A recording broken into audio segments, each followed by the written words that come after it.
Hey guys, welcome back. So today we're going to work on the foundation of all mobility. We think sometimes we need to smash into things, we need to push into things, we need to stretch further, stretch harder, when in reality, we need to chill out. And that really is the ability to tap into your parasympathetic, your rest and relaxation system at a maximum. So in order to do this, we're going to practice how to really maximize our breath through our diaphragm. Now understand, our diaphragm rests right underneath our rib cage. So right underneath here in our lower rib cage is actually where we need to be breathing from, where typically it's let's relax or take a deep breath in, and we bring our ears all the way up, or our shoulders all the way up to their ears, and we relax down. Really, that's not doing anything to actually open up the rib cage and get that diaphragm to move efficiently and effectively as it should be. So instead, rather than lifting our shoulders up to our ears and squeezing the belly in, we're going to learn how to reverse that by allowing the shoulders to drop down and actually expanding from the low rib cage in a 360 pattern. Now understand that the rib cage is going to move as one. So that doesn't mean we don't get any chest movement. It just means that your chest is not dominating the movement. It's going to move as you breathe still. We just don't want it to initiate from the chest, and we don't want it to lift up toward the ceiling, okay? So breath work will still work into the rib cage, into the upper rib cage. It's just not going to dominate from here. It's also not going to dominate from the belly. So a lot of the saying is like, okay, belly breathing is my diaphragmatic breathing. And literally what I've seen is clients coming in and just pressing the belly in and out where the rib cage still stays really small. Also not doing anything to maximize our diaphragm in order to improve and get into that parasympathetic system the way that we need to. So in order to maximize it, I'm going to use some pillows here.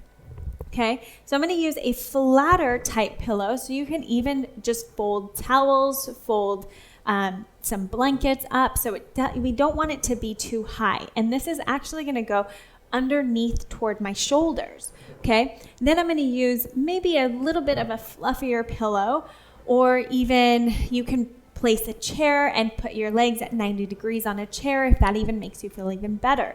Okay, so what you're going to do is you want to start to open up the space from our airway all the way from our neck down to our pelvic floor and our hips.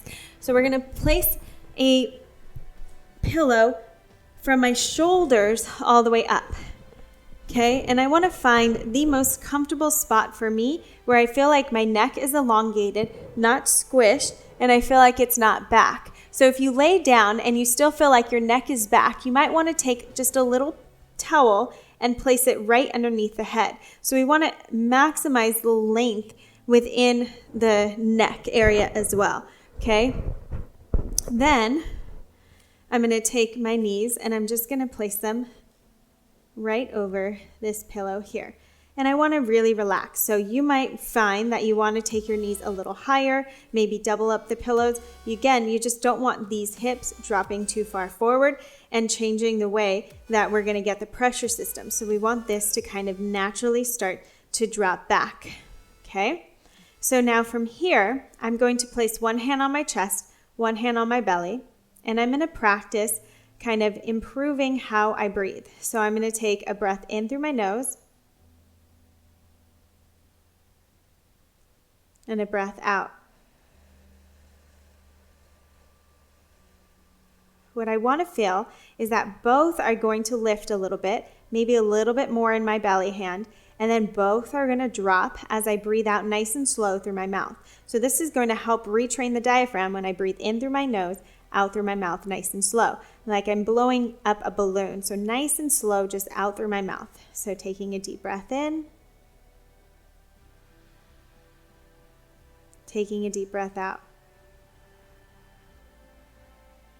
Now, if you don't feel much movement happening in both, or it's dominating from the belly, that's when you're like, okay, let me lift my legs. Let me put them on a chair. Let me lift my head. So kind of play with positioning and see what maximizes the effort to just kind of gently start to breathe from both areas.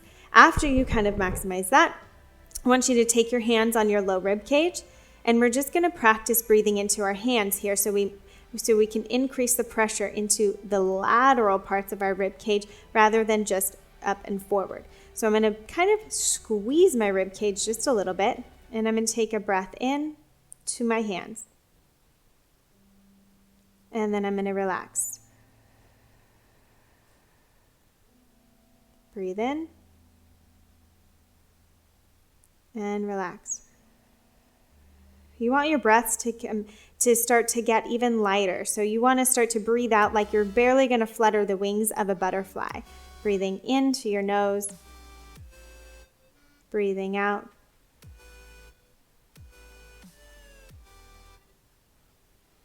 And feel that rib cage expand out and come back. Expand out and come back. And you want to practice this literally every day. I'm not kidding. It can already start to reduce any pain that you might be having in the body, and it can already improve range of motion, soft tissue range of motion, joint range of motion without even having to touch that area. One of the tricks that I like to do is do a forward fold and then breathe for about 5 minutes and then do a forward fold again. It probably improved without even having to do any hamstring stretches. Another one you can do is just see how your spinal rotation is. So stand up, do a little spinal rotation, lay down, do some breathing for about 5 minutes, stand back up, do it again, and you might find that your body relaxed enough for your nervous system not to feel so tense, and you're able to improve that range of motion. It's a quick fix, it's my favorite thing, and it's something I think we all need on a daily basis. Thanks for watching, guys. I hope you're enjoying it. Don't forget to like and comment below to let me know what you think, and subscribe so you don't miss any in the future.